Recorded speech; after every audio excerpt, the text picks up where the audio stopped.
அதுதான் உண்மையான பொது வாழ்க்கை, அரசியல் தொண்டு. அந்த செய்தியை உணர்த்தக்கூடிய, இளைய தலைமுறைக்கு எடுத்துச் சொல்லக்கூடிய ஒரு மகத்தான உண்மை வரலாறு தான் வீர வணக்கம் என்கிற இந்த திரைப்படம். இதனை விடுதலை சிறுத்தைகள் உள்ளிட்ட அனைத்து ஜனநாயக சக்திகளும் வரவேற்க வேண்டும். இதனை வெற்றி பெறச் செய்ய வேண்டும், வணிக ரீதியாக வெற்றி பெறச் செய்ய வேண்டும் என்று சொல்லவில்லை. இதனை கருத்தியல் ரீதியாக வெற்றி பெறச் செய்ய வேண்டும், வெகு மக்களிடத்திலே கொண்டு போய் சேர்க்க வேண்டும், இளைய தலைமுறையினரிடத்திலே கொண்டு போய் சேர்க்க வேண்டும். இப்படித்தான் பொது வாழ்க்கையில் ஒவ்வொருவரும் தன்னை ஒப்படைத்து கொள்ள வேண்டும் என்கிற செய்தி மக்களுக்கு போய் சேர வேண்டும். அப்படிப்பட்ட ஒரு திரைப்படத்தை, வரலாற்று முக்கியத்துவம் வாய்ந்த திரைப்படத்தை அனில் வி. நாகேந்திரன் அவர்கள் தமிழ் மற்றும் மலையாளம் ஆகிய இரு சமூகங்களை சார்ந்த மக்களுக்கு கொடையளித்திருக்கிறார். அனில் வி. நாகேந்திரன் அவர்களுக்கு என்னுடைய வாழ்த்துக்களையும் பாராட்டுகளையும் தெரிவித்துக் கொள்கிறேன். இந்த படத்தில் மிகச்சிறப்பாக நடித்திருக்கிற சமுத்திரக்கனி, பரத் மற்றும் ரித்தேஷ், சுரபிலட்சுமி, 94 வயதில் கிருஷ்ணபிள்ளையின் காதலியாக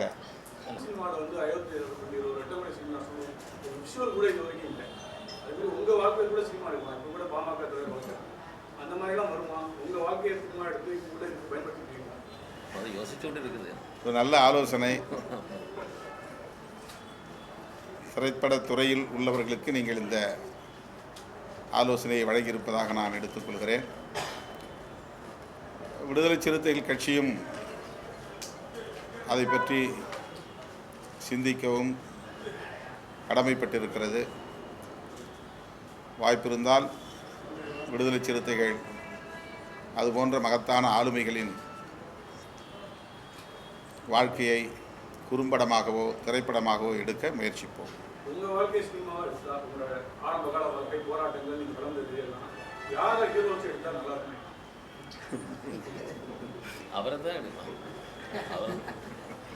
நாம் உயிரோடு இருக்கும்போது நாமளே தான் முக்கியம். நீங்கள் எதாவது திரைப்படத்தை பற்றி சொல்கிறீங்க? இங்கே உட்காந்துருக்கீங்களா? இப்படி பாருங்க. 1940s கேரளாவில்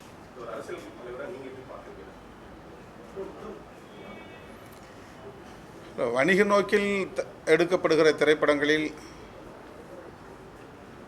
வன்முறை என்பது ஒரு உத்தியாக இருக்கிறது. காதல், டூயட் என்பதைப் போல வயலன்ஸ், பெரிய அளவில் கதாநாயகன் வில்லன்களோடு மோதுகிற காட்சிகள், இரத்த களரிகள், இவையெல்லாம் இளைஞர்களை ஈர்க்கும் என்கிற அடிப்படையில் வலிந்து திணிக்கப்படுவதாக நான் பார்க்கிறேன். அப்படி மக்கள் எதிர்பார்க்கிறார்கள் என்று சொல்ல முடியாது. இது திரைப்படத்துறையில் இருப்பவர்கள் மக்கள் மீது திணிப்பதாகத்தான் நான் உணர்கிறேனே தவிர மக்களுடைய எதிர்பார்ப்பது அல்ல. இப்போ வீர வணக்கம் போராட்டங்களை, அடக்குமுறைகளை காட்சியாக்கி இருக்கிறார்கள். அதிலும் வன்முறை இருக்கிறது. ஆனால் அது வணிந்து திணிக்கப்பட்டதல்ல, நடந்தது, வரலாற்றில் நிகழ்ந்தவை. அதை காட்டுவதற்காகத்தான் அந்த காட்சிகள் இருக்கின்றன. ஆகவே இதுபோன்ற காட்சிகள் நடந்தவை, இனி நடக்கக்கூடாது என்கிற அடிப்படையில் திரைப்படங்களில் காட்சிப்படுத்துவது வரவேற்கக்கூடியவை. வணிக நோக்கில் திணிக்கப்படுகிற வன்முறைகள் ஏற்புடையதல்ல.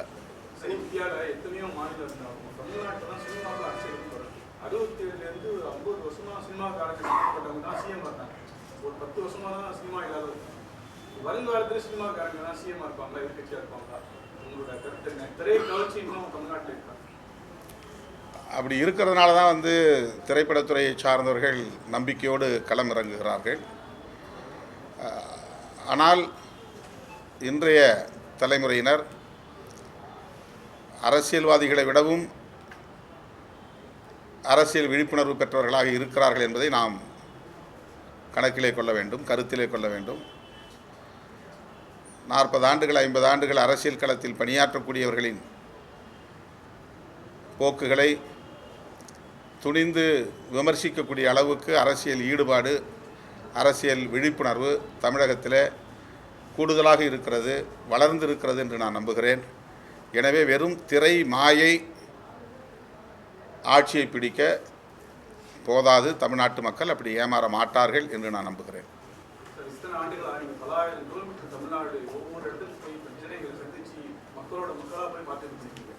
நடிகர் விஜய்ங்கிற ஒரு கட்சி ஆரம்பிச்சு எங்கேயுமே போட எங்கேயும் பண்ணல. 6 மணிக்கு மேலே பேச மாட்டார் அப்படின்னு கிட்ட பண்றாங்க. ஆனா அவரோட மாநாட்டுக்கு இத்தனை லட்சம் பேர் எப்படி வந்தாங்க? என்ன காரணம்? லட்சக்கணக்கிலே மக்கள் திரளுவது என்பது திரைப்படத்தில் புகழ்பெற்ற செல்வாக்கு பெற்ற கதாநாயகர்களுக்கு இயல்பான ஒன்றுதான்.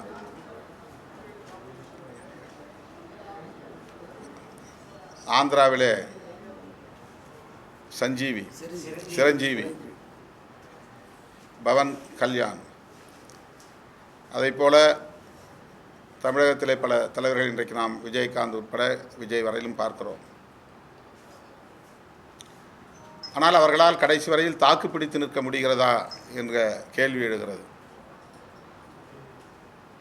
ரசிக பட்டாளம் என்பது வேறு, அரசியல் விழிப்புணர்வு பெற்ற களப்பணியாளர்கள் என்பது வேறு. சில லட்சம் பேர் போதாது ஆட்சியை கைப்பற்றுவதற்கு. 5 லட்சத்திலிருந்து 10 லட்சம் பேர் ஒரு இடத்திலே திரண்டால் உங்களுக்கு பிரமிப்பை உருவாக்கும். ஆனால் அது ஆட்சிக்கு பயன்படாது. அதை வைத்து நாம் ஆட்சி மாற்றமே நிகழ்ந்துவிடும் என்று சொல்ல முடியாது.